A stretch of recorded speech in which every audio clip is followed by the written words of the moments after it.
ஓம் சரவணபவ. மகா கந்த சஷ்டி விரதம் இருக்கும்போது முதல் நாளோ இரண்டாவது நாளோ ஏன் 6வது நாளாக இருந்தாலும் சரி, உங்களுடைய விரதம் ஏதோ ஒரு தடையினால நின்று போச்சு அப்படின்னா அந்த விரதத்தை அப்படியே விட்டுறாதீங்க.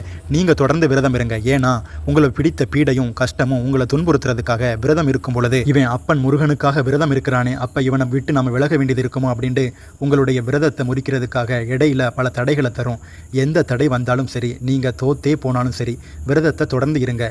100 மார்க் எடுக்க முடியாட்டாலும் 60 மார்க் 70 மார்க் 80 மார்க் 90 மார்க் எடுக்க முயற்சி பண்ணுற மாதிரி விரதத்தில் கொஞ்சம் தோத்து போனாலும் பரவாயில்ல, இனியும் தொடர்ந்து விரதம் இருப்போண்டு எப்படியாவது விரதம் இருந்து எப்படியாவது விரதத்தை முழுமையாக முடிச்சு வச்சிடுங்க. எந்த குற்றம் குறை இருந்தாலும் நம்ம அப்பன் முருகன் நமக்காக மனமிறங்கி வருவார். அவர் நம்ம அப்பா, நம்ம அவனுடைய பிள்ளை. முருகா, நான் தோத்து போனாலும் உன் பாதத்தை தான் தேடி வருவேன், நான் வெற்றி அடைஞ்சாலும் உன் பாதத்தை தான் தேடி வருவேன். அதனால் இந்த விரதத்தில் தோத்தாலும் நீ என்னை ஏற்றுக்கணும் அப்படின்னு சொல்லி தொடர்ந்து அடுத்தடுத்த நாள் விரதம் இருக்க தொடங்கிடுங்க.